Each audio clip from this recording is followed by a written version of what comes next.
경제적인 자유가 없으면은 정말 그 일상에 불화가 생기는 경우도 많고 안 좋은 일도 생기는 거 많고 건강도 안 좋아지는 경우가 많아요. 주식 투자를 우리가 해야 되는 근본적인 이유, 경제 공부하고 일상적인 생활에 있어서 좀 다양한 시각으로 사물을 바라보고 현상을 바라보고 이런 것들이 아니라 그 위에 가장 근본적인 거는 돈 벌려고 하는 거죠. 돈을 벌기 위해서는, 재산 증식을 위해서는 주식 투자를 하셔야 된다. 저는 이 말씀을 드릴게요. 부모님이 의류 사업을 되게 크게 하셨었어요. 중소기업의 오너의 아들, 이런 입장이 제 대학교 때까지였어요. 그리고 29살이 2011년도에 부모님 사업을 정리하셨는데, 사업하시다 보면 빚을 많이 지잖아요. 정리하고 나니까 돈이 정말 하나도 없는 거예요. 그러니까 집안에 돈이.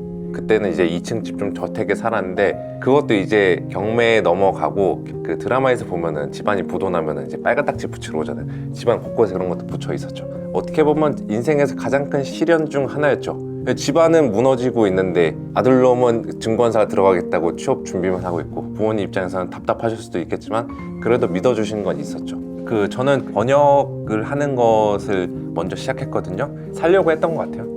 지금 가정 환경도 어려운 상태여서 나는 금융시장에서 어떻게든 돈을 벌겠다. 제가 그때 했던 게 뭐냐면은 에스틴이라는 그 경제 사이트가 있어요.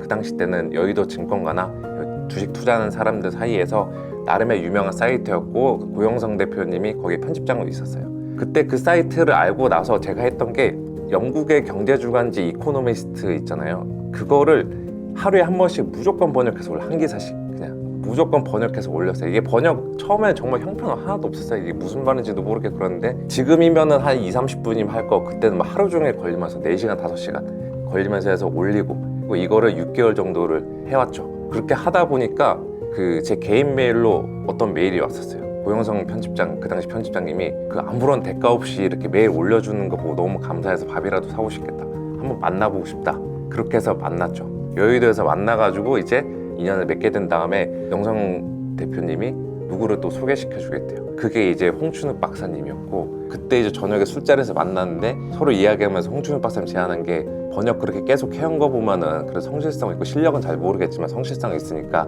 자기랑 무슨 책 번역해보지 않겠냐 해서, 그때 이제 2013년도에 제가 31살 때죠. 절대로 배당은 거짓말하지 않는다라는 번역서를 홍 박사님이 같이 출간을 했고, 그게 이제 뭐 주식시장이나 또 주변 사람들한테 좋은 반응을 얻으면서 저에게도 취업의 기회가 열렸어요. 캐피탈사의 투자팀으로 들어가서 거기서 이제 뭐 경제 분석을 하고 직접 주식 투자를 하는 업무를 맡게 됐죠. 그 회사에서 한 4년 정도 일하다가 우연히 케이프 투자증권이라는 리서치 센터에 전체적인 시장을 보는 애널리스트 자리가 필요하다라고 해서 거기에 지원을 하게 됐고, 운이 좋게 합격을 하게 돼서 그때부터 2018년도부터 애널리스트를 시작하게 된 거죠. 36살 때부터죠. 좀 늦게 시작하긴 했어요, 애널리스트. 저 같은 경우는 2018년도 1월에 애널리스트 생활을 시작해서 2018년도 말에 그해 베스트 애널리스트 10위권에 딱 들어왔어요. 2-3년은 정말 뭐 죽어라 일만 했던 것 같아요. 왜냐면 남들보다 늦게 시작했으니까. 또 남들은 이미 이만큼 출발선을 지나갔는데 저는 여기서 따라잡아야 되니까, 이거를 할 수 있는 거는 뭘까? 라고 보면은 인풋을 많이 늘려야죠. 뭐 잠을 줄이던가. 회사 다닐 때는 6시 출근, 9시 퇴근이 일반적이었고, 뭐 10시, 11시까지 일할 때도 있었고, 주말에도 나오고. 그 3년 동안에는 주당 뭐 80에서 100시간은 계속 했던 것 같아요. 승벽도 있고, 그냥 계속 돈을 벌고 싶다는 그 욕심이 있는 거죠. 계속 지표를 보고 데이터를 공부하고, 자료도 일주일에 한 번씩 보고서를 꼭 쓰고, 뭐든 그냥 항상 냈어요. 그러니까 다독, 다작, 다상량. 저는 이게 애널리스트로서 가장 중요한 애티튜드라고 생각하거든요. 그거를 정말 치열하게 열심히 했던 것 같아요. 다독은 뭐 많이 읽으면 된다라는 거고, 다작은 많이 쓰고, 다상량 많이 생각하면 된다라는 건데, 다독 같은 경우는 최소 1년에 50권 이상을 읽어야 되지 않나 라고, 뭐 일주일에 한 권 정도. 그리고 다작 매일 쓰는 게 제일 좋죠. 모든 기록으로 남기는 것. 예전에 딱 한 번 했던 게, 군대 제대하고 나서 2006년 24살 때 매일 일기를 썼어요. 한 페이지씩.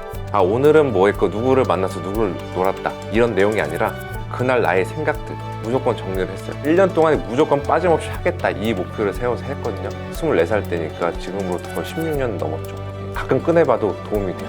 그때 이후로 내가 뭐 얼마나 많이 변했고, 나 그때 내가 이 정도의 생각을 했었구나. 그게 당장에 하루 이틀이나 뭐 일주일 지나서 극적인 효과를 못 봐요. 이건 말씀드리면 못 봐요. 그런데 그 데이터들이 누적이 되면은 당장의 도움은 안 되겠지만 어느 순간에 분명히 도움이 되는 시기가 온다. 이게 저는 다작의 핵심이라고 생각하고 있습니다. 다독, 다작, 다상량, 이게 제가 지켜본 탑 애널리스트들의 공통 분모 중 하나다. 완전히 어렸을 때는 애널리스트, 금융가에서 제가 일하는 거 생각도 안 해봤었고, 그때 생각했다고 하더라도 정말 허황된 꿈이었을 것 같아요. 제가 가진 가장 강력한 무기는 그냥 그거죠. 머리가 나쁘면 몸이 고생하자. 성실함, 몸으로 때우자. 애널리스트를 할 때 가장 중요한 게 뭔지 아세요? 과목 중에 수학이에요. 수학. 돈 계산하는 거니까 다양한 이제 확률과 또 분포를 계산해서 주식시장 분석하고 주가도 분석하고 이래야 되는데, 그 창피하지만 저 고3 때 수능 봤을 때 수리 영역 4점 맞았어요. 앞에 2점짜리 두 문제 맞았던 것 같아요. 그 정도로 수학에 정말 못했었고, 증권가 입성의 최핫컷인 인서울도 지금 가기 힘들었던 그런 성적이었습니다. 그렇게 되다 보니까 이제 결국에는 전문대를 가게 됐고, 그때도 애널리스트는 꿈이 아니었어요. 첫 번째 꿈은 나는 자동차회사 들어가서 거기 임원이 되겠다. 자동차를 굉장히 좋아했었습니다. 그래서 벤츠, BMW, 아우디, 또 페라리, 그리고 람보르기니 본사 다 다녀봤어요. 갔다 와서 이제 대학교를 세종대를 편입을 해가지고 준비를 했죠. 자동차에서 들어가겠다 했는데 이것도 막상 쉽지는 않더라고요. 벤츠나 BMW, 독일 3사들, 수입차 중에서 가장 큰 회사들, 여기 들어가려고 좀 알아보니까 이거는 초반부터 커리어를 다시 짜야 되더라고요. 생각을 바꿨죠. 야, 내가 자동차 회사에 들어가서 임원이 되는 거, 이게 못하면은 그럼 내가 그 회사 사자. 뭘까? 그럼 살 수 있는 게 뭘까? 그럼 주식으로 돈 벌어서 사면 되지 않을까? 그 생각을 가지고서 이제 자동차 회사 입사하는 꿈을 접고서 애널리스트를 해보겠다.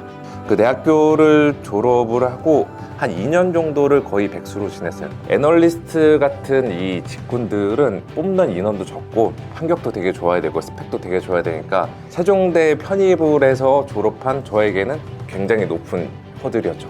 여의도 애널리스트 중 학벌 나래비 세우면 제가 거의 최하위에 있을 거예요. 자격지심 없을 수가 없어요. 수능을 다시 봐서 서울대 가는 것도 말도 안 되는 일이고, 뭐 대학원 가는 것도 제 재정적인 측면상 어려운 일이고, 저는 그래 일단은 지점에 들어가자. 그러니까 고객들 만나서 영업하는 이 증권사 지점에 들어가도 어차피 증권이고 증권 쪽이고 거기에 있다 보면은 다른 부서로 이동할 수 있지 않을까. 그래서 증권사 지점에 거의 한 200개 서류 냈죠. 4번 시즌 동안, 취업에 4개 시즌 동안 200개 서류를 냈는데 정말 창피하게도 서류 합격은 10번도 안 됐던 것 같아요. 증권사 문이 잘 안 열리더라고요. 그래서 제가 할 수 있는 거는 꾸준함밖에 없었던 것 같아요. 결국에는 뭐 꿈이라는 거는 저희가 살다 보면 항상 바뀌잖아요. 목표도 바뀌고, 자기가 원하는 목표가 있으면은 웬만해선 포기하지 마세요. 분명히 자기가 목표를 하는 길이 있으면은 거기까지 도달하는 길은 정말 하나가 아니에요. 여러 개가 있어요. 제가 스티브 잡스의 명언 중에 가장 좋아하는 게 커넥팅 다츠라고, 이곳저곳 점을 많이 찍어봐요. 그 점을 찍다 보면 그 점이 연결이 돼가지고 그 목표의 직선이 아니라 돌아갈 수도 있고 여러 가지 지그재그로 돌아갈 수가 있어요. 결국엔 자기가 어떠한 목표를 이루고 싶다라는 거, 어떠한 직업을 갖고 어떠한 사람이 되고 싶다라는 거, 그거를 쉽게 포기하시지는 말라, 이렇게 좀 이야기를 드릴게요.